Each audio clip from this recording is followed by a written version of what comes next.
talk about, first of all, let's start with the Democrats.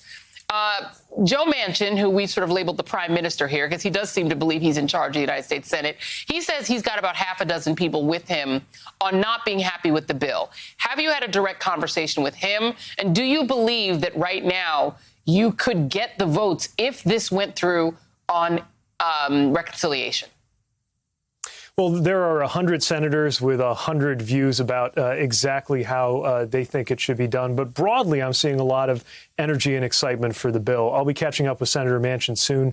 I've been speaking with Republicans and Democrats on in both houses, the House and the Senate. And what I'm hearing is a lot of energy and a lot of excitement for the idea of infrastructure investment. A little bit more challenge when it comes to deciding exactly how to pay for it. But, the president has put forward a vision that has support from the American people. Republicans and Democrats, a lot of mayors from both parties.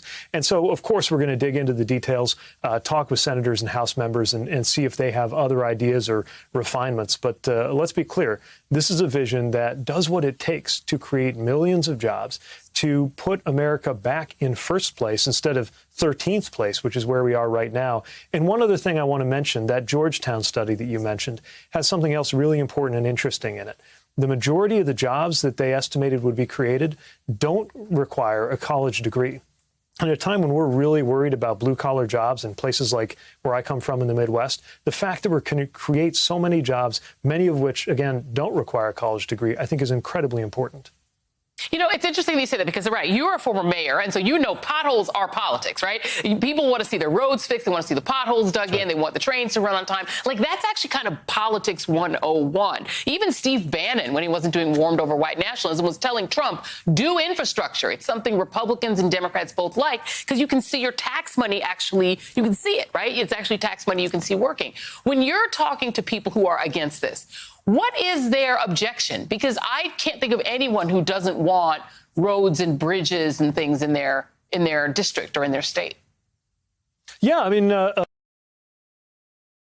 views on how to pay for it, but the president's view is clear, which is that no one making less than $400,000 should pay anything more in taxes for this, especially when you got corporations out there, some of which paid zero on billions of dollars in profits. So what we're going to do in the president's plan is a fair corporate tax rate that, by the way, still lower than it's been for most of our lifetimes, but enough to get the job done. The other objection I hear is kind of semantic or philosophical. They're saying, is this infrastructure or is that infrastructure? I've even heard some Republicans oddly suggesting that water pipes and wastewater pipes aren't infrastructure. I don't understand that view, but in any case, I don't really care which label you apply to which part of the plan. Every part of the plan is popular and good, as far as I can tell, in terms of what it's going to do to create jobs. At the end of the day, it's a jobs plan. So speaking of water and infrastructure, let me play you the governor of Mississippi, Tate Reeves, whose state capital has a severe problem. Jackson, Mississippi is having a severe problem with water, and they need infrastructure. But here he was on the weekend objecting to the plan. There's no doubt that Mississippi could use our fair share of $100 billion. The problem with this particular plan, though, is although the Biden administration is calling it an infrastructure plan, it looks more like a $2 trillion tax hike plan to me. How do you pay for it then? Well, I think you pay for it in a number of different ways. One way you pay for it is by seeing significant improved economic growth. Yeah, tax cuts. That's what they're always saying. Okay, let's go back to how you get this actually through. What are you willing to give up in terms of the White House's negotiation here? Is it going to be to, make that reduction in the corporate income tax what Joe Manchin wants? What is it going to take? Because this looks like it's going to have to be another reconciliation bill. Well, we have to get it done, but we want to get it done in a way that is bipartisan and that takes a lot of ideas on board. So, what the president laid out was a clear vision, but I think you'll always find that he's open to ideas. And now we're hearing those both from members in our party and from across the aisle. That's fine. We can take on a lot of those ideas, discuss them. We've already had conversations in the Oval Office with both sides of the aisle. I'm sure that'll continue.